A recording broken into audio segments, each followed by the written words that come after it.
childlike innocence. So his question is that sometimes due to schooling or environment or people around you, when you grow up, maybe you make certain choices and then you lose the time, including a certain way of life, of thinking, that innocence and so on. Is there a way to get that back? Well, the news is not so good, because I don't think there is a way of getting lost time back. I don't think if somebody is trained to think a certain way now, that we can say to this person, forget everything that you know, go back to being, I don't know, Winnie the Pooh. I don't think it's possible. But what is possible, which is even more powerful, I feel, that as long as you have the willingness to make a difference to your life and others, if you have the willingness to improve, you can do that. That is in everybody's hands. And a lot of the kids who become who they are, recently I spoke about the notion of talent, that how people feel that somebody's born talented, and I said I don't believe in that thing. And some readers or listeners or viewers asked this question, then what about those like prodigies? What happens to them?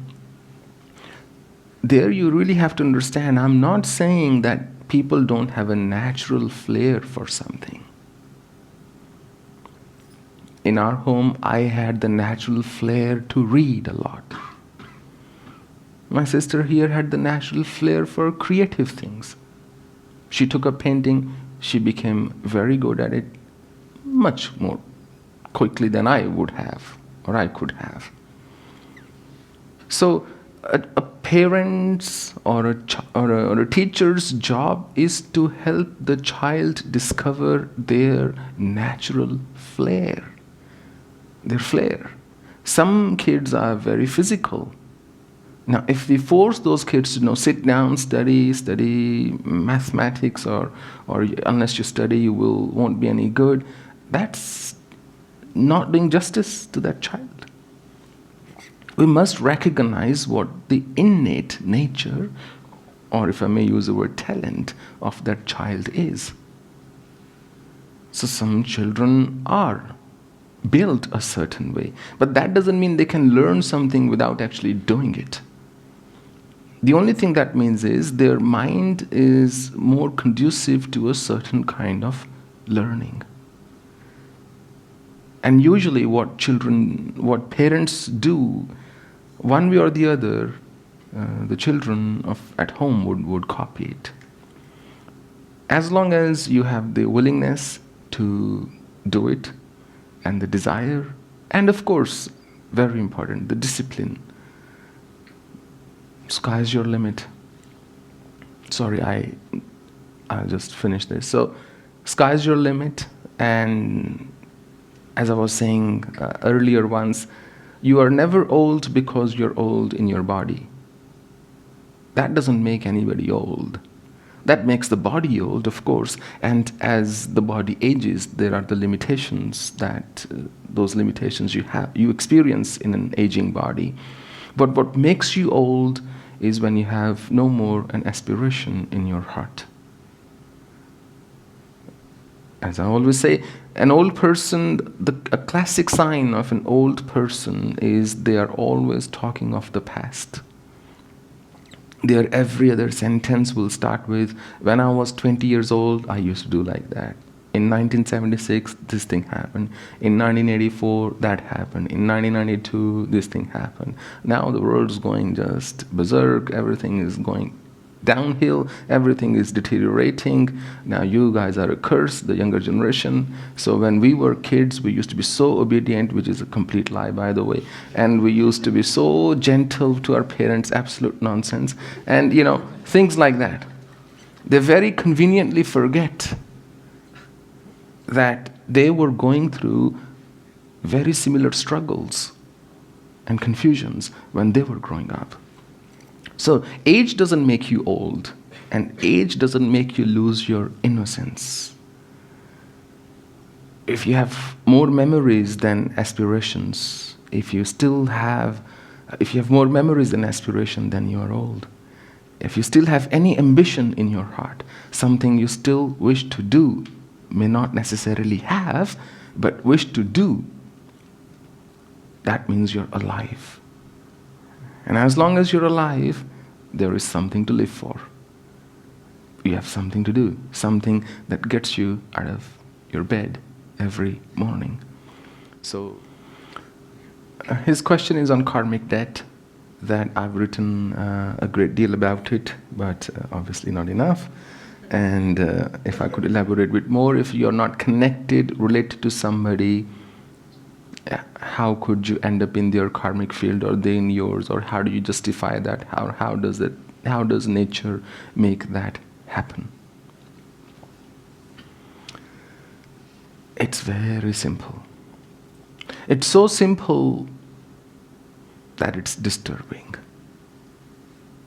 And I've written about that as well. And the answer is randomness. I have never said that the law of karma or the theory of karma applies absolutely to everybody. I've never said that it's a panacea. I've never said that it's the answer to everything. I don't believe that, because I've seen differently. Randomness is the answer. Very terrible things can happen to very good people, and amazing things can happen to absolute crooks. Nobody can intervene, nobody can stop. The question then arises, why compassion and why goodness if anything can happen to anybody? It's the same as saying a child could come to his parents and say, look, every year somebody wins the lottery. Why do I have to study? I could just buy a lotto ticket every year, and maybe one day I'll hit the jackpot. But his parents will tell him, maybe, but we want to play safe. We want to make sure if you don't hit the jackpot, at least you don't hit the rock bottom either. Right? Somewhere you can earn your livelihood. So I believe randomness is very real. I will tell you a very quick example. A devotee was unwell, and I decided to change my flight so I could see that devotee. And so I changed my flight, and obviously because of that my return flight changed. When my return flight changed, I sat next to a gentleman, and he was... I could not understand him clearly. Only later I found out that he was maybe a little tipsy. But he was struggling to push the lever and push back his chair. He was struggling to put the belt on a little. And I helped him. And he said, I'll eat only vegetarian food today. I said, no, I don't mind. You can eat whatever you like. He said, no, I'm sitting next to you. I'll eat vegetarian food. I said, sure, as long as you're not eating mine, I don't mind. I'm just joking. I didn't say that. So the flight attendant really frowned at this person because she thought, and it was so evident in the way she was serving him, that here is this guy just crawled out of cave and on this plane sitting right in the front row, and he doesn't know how this... They had a different mechanism to bring the chair, to push the chair back. Would you believe it? It turned out 10 minutes after the plane took off a bit late, so he said it was the first time in his life he was flying a domestic flight on a commercial airline because he always flew private jet. He had a private jet. And due to some very pressing issue, he couldn't get the airport clearance. He took that commercial flight because he had to be here.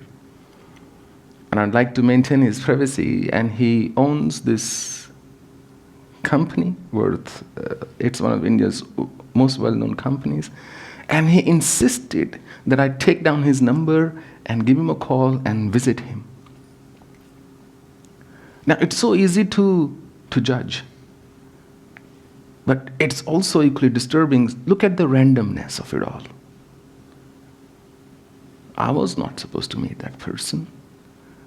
I had no interest in him, and he had no interest in me.